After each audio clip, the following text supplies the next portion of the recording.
when Ubisoft released Tom Clancy's Rainbow Six Siege on December 1st, 2015, the title was thrust into the already crowded market of first-person shooters. Counter-Strike: Global Offensive was nearing the peak of its popularity and was holding strong as one of the premier esports titles. Call of Duty: Black Ops 3 had been released 1 month prior and would go on to become 2015's best-selling game, and Blizzard's Overwatch was slated for release in the near future. Despite these obstacles to overcome, Rainbow Six Siege has grown into a massive mainstream success, both in sales and esports viewership, and has fostered a robust esports scene, one of the biggest in the world. Here's how Ubisoft made it happen.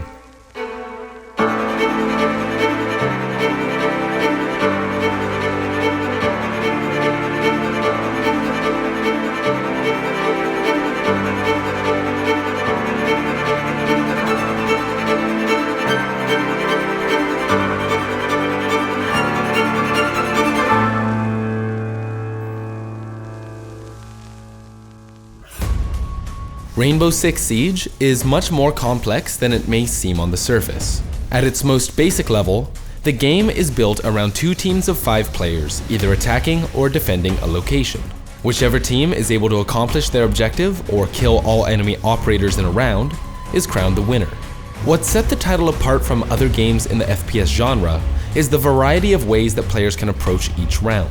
Droning, reinforcing walls, opening hatches, breaking reinforcements, rappelling up or down buildings, defending choke points, setting and destroying obstacles, and scouting with mounted cameras.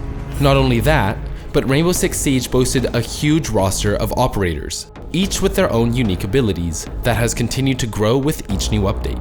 To Jeffrey Evil Waffle Haworth, the continued addition of new operators has had nothing but a positive impact on the game. If the game didn't have that many new ops from when it first came out, I think it might have even died, because I thought, personally, I think the game kind of becomes very stale without the addition of new operators, because the meta can become very repetitive. You know, they have to add new operators to change things up. At the same time, I think the more we go on, adding 8 new operators every year might hurt the game on a competitive level, because, you know, they might run out of ideas at one point, or the ideas become more and more strange, like the operators that come out might not make sense anymore. Despite concerns around new operators being unbalanced or tedious to play, Ubisoft has learned from past mistakes and made an effort to listen to their community. But most of them have been really good. There hasn't been a Lion 2.0 yet, and that's good. Lion kind of like plagued Pro League for a little while. I mean, he got quarantined for a long time because he was just like extremely unbalanced, and that was at the time where Ubisoft didn't really like balance things as quickly, and the player base actually like lost a good amount of its like daily players because of it. So after like fixing that and like starting to like balance the things more effectively and efficiently, the game's just been in a much better state. But with new ops and stuff, I feel like there really hasn't been one that's just like, oh my gosh, the game's completely just ruined again, you know? That's Alexander Yeti Lawson, who first began playing Siege on Xbox One and has since gone on to compete in Ubisoft and ESL's Pro League, as well as other LAN events. What got me interested in playing Siege competitively was just watching like a Pro League match back on Xbox. I just thought it'd be really cool to like play professional video games. I knew the game didn't really like bring in a lot of money at the time, but just the idea of like playing a professional video game, I just knew that the game would go somewhere. I had faith in it, and that really made me want to start playing competitive. So I just started playing like Go4s and stuff on Xbox and just trying to, you know, achieve Pro League. Ubisoft has used this pool of professional players, who are some of their most vocal fans, to their advantage, often bringing players in to test new features and help make decisions. This is in stark contrast to developers of other titles, like Epic, who have focused on developing for their casual audience and have avoided input from pros. Having been to the workshops and given my input, I think that Ubisoft does listen to the professional players and their input that they give, but they're not like, they'll pick certain parts of what they like. They're not going to completely listen to the professional players, and because they also, you know, they have to balance it for everyone, which is a difficult task, and I don't think everybody understands that it's difficult to do. They use basically like play tests where, you know, people get to try and test the game, and they'll sit there with the devs and they'll give like their thoughts, opinions, concerns, and, you know, the devs take that into consideration and bring it to the table with, I guess, higher ups in Ubisoft or whoever. they'll see what they can do, and they'll patch it a little bit. They won't just completely like nerf the operator, because if they nerf the operator, they won't get enough like feedback on it to fix it. So every operator has to be broken at first. Another way that Ubisoft has managed to thrive in the modern age of esports is their hands-on approach to running tournaments. In March of 2016, Ubisoft and ESL launched their first season of Pro League, which was held on both PC and Xbox One. Xavier Marquis, Rainbow Six Siege's creative director at Ubisoft Montreal, had this to say about the Pro League's formation. Tom Clancy's Rainbow Six Siege was built from the ground up with competition in mind. We are excited to partner with ESL, one of the biggest names in esports, to deliver a league for Tom Clancy's Rainbow Six Siege fans to compete and enjoy the game they love. Considering that the game had only been out for 4 months, such a large-scale weekly league on multiple platforms was certainly ambitious. The game was new, and even the pros weren't safe from bugs and glitches. However, despite the odd hiccup here and there, Ubisoft's new league looked to be one of the best on the market. And that's something to be celebrated. Very few developers have kickstarted professional league play so early in a game's lifespan. The Overwatch League's inaugural season didn't properly start until the beginning of 2018, over a year after the game's initial release. Some titles, like Valve's Dota 2 and Counter-Strike Global Offensive, have never had a proper league system run by the game's developers. In May 2016, just 3 months after the beginning of their inaugural season and 6 months after the game's launch, Rainbow Six Siege had its first Pro League champions, Pentasports on PC and Excellence Gaming on Xbox One. Each team took home $25,000. In the same year, SK Gaming won $500,000 at Counter-Strike's major in Cologne, and Wings Gaming secured more than $9 million at Dota 2's The International. There weren't that many people paying attention to it. There wasn't any like big names in it, big orgs involved or anything of the sort. The scene hadn't matured. Like, I think you had to qualify for Pro League every 3 months. Nobody was really established at the time. There were a few names that are still around now, but I think a lot of the players from back then, there's not that many that are still around now. And so I think the scene has matured a lot from when it first started. From the 3rd to the 5th of February 2017, in Montreal, Rainbow Six Siege fans watched as their first world champions were crowned on PC and Xbox One. The winners, Continuum and Elevate, each won $50,000. It would be the last time that Ubisoft officially supported Xbox One as a competitive platform for Pro League and the Six Invitational, saying, quote, "Running 2 leagues simultaneously with full parity on different platforms has been challenging. We had an exclusive partnership set up with Microsoft prior to the launch of Year 1, in which we were financially supported to provide the Pro League on Xbox. Our agreement with Microsoft Xbox has come to an end. It was a difficult decision to come to, but we have decided to move from a 2-platform Pro League to a single, PC-focused Pro League." Xbox had a lot more teams than PC did at the time, because even not being on PC, I knew that. There was a lot, like there'd be 100, 150 teams, even 200, 300 participating in a Go for it on console, but on PC there'd be like less than 50.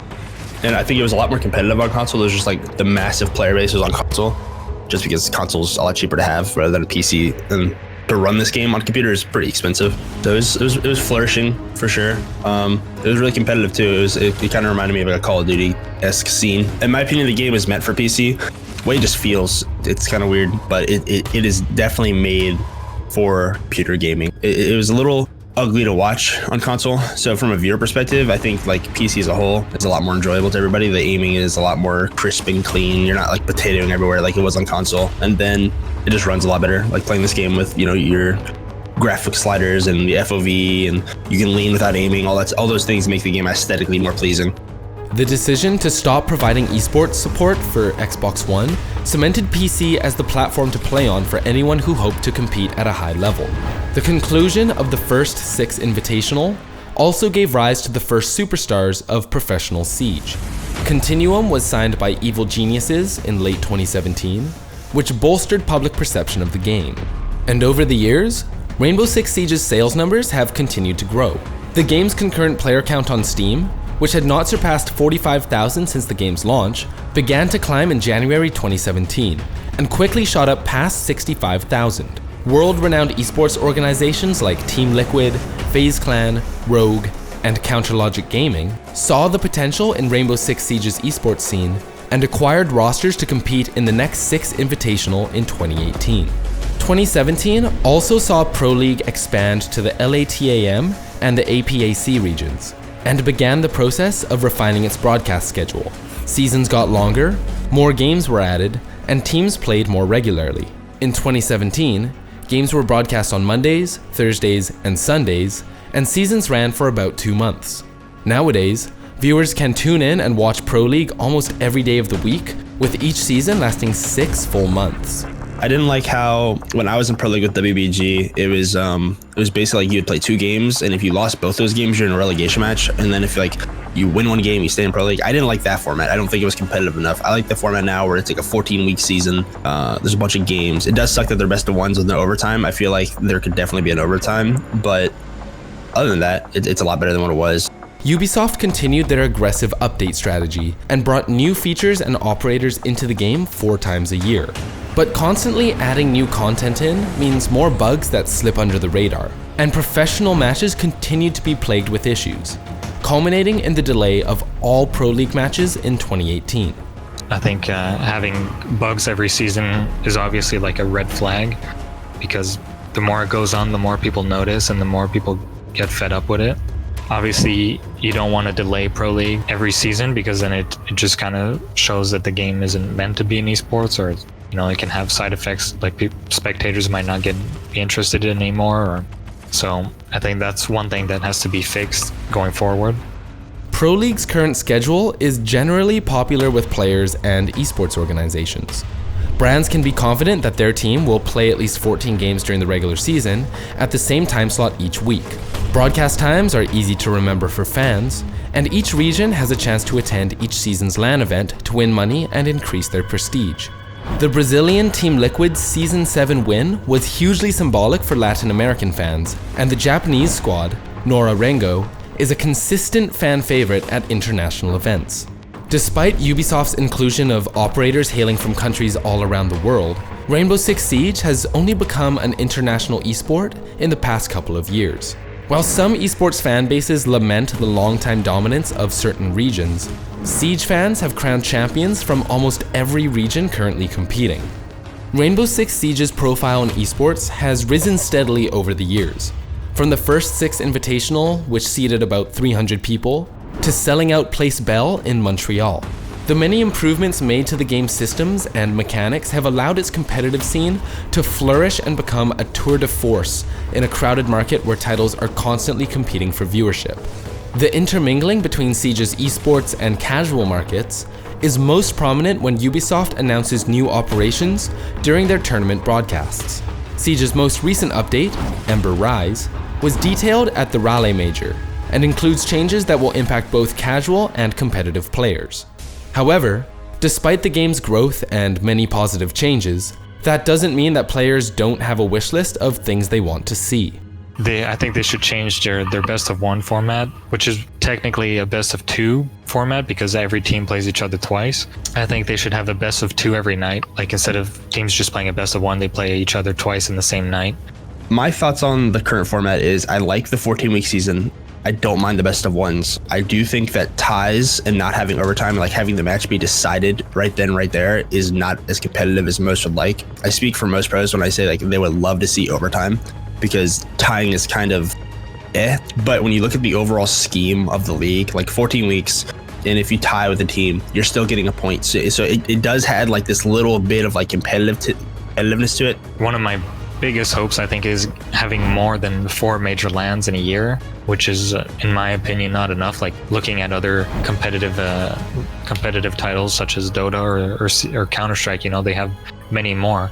Personally, I don't necessarily like count the smaller, like the minors or the dream hacks as big LANs. I think we need more of them, and we need more teams at the Pro League season finals too, because right now we just have 8 teams. I think that's not enough. I think more teams, like, we would need 16 teams at least. As Rainbow Six Siege heads into 2020, there are many things to look forward to. Phase 2 of Pro League's pilot program began in September and will run until May of next year. Launched in 2018, The pilot program is Rainbow Six's first revenue-sharing initiative that aims to develop a sustainable environment for organizations in the global esports program. By collaborating with partnered esports brands, the pilot program aims to bring support to the teams and players within the ecosystem and to help lead Rainbow Six Esports into the next phase of its evolution as an esports title. From a competitive aspect, I think the pilot program is really dope. I think it brings in a lot of like really large orgs, and that gives a lot of like a lot more eyes to the game, like a lot more attention to like the game as a whole.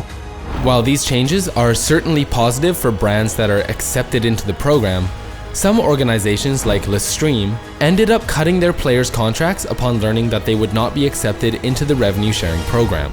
Esports right now is a generally unprofitable model, especially for smaller organizations, and the fact that only 14 teams are accepted into the pilot program will ultimately limit the ability for some organizations to justify expenditures. At the end of the day, Siege's pilot program ends up favoring larger, more established brands like Evil Geniuses, G2 Esports, Team Liquid, and Cloud9, instead of smaller organizations that would benefit most from additional revenue. However, politics aside, the future of Rainbow Six Siege looks bright for both casual fans of the game and those who tune into Pro League on a weekly basis. As Siege's esports scene has grown and become more stable, new stars and veterans alike are able to make a living playing the game they love and can be assured that Siege will continue to enjoy support from Ubisoft long into the future. Looking back at it, the game had just it's such a like original, rich concept. It's not overcomplicated. It's very simple. It's 5 versus 5. It's a team versus team. You know, you can break walls, like just blow stuff up, so you get that Battlefield type-esque, and then you get the FPS enjoyment of like, I almost want to say a CS:GO kind of Call of Duty mixture, just because like the way the damage from guns works. But something about the game, between its aesthetics and its like actual competitive play, is it's enjoyable all around. It's very hard to dislike this game unless you just solo queue all the time.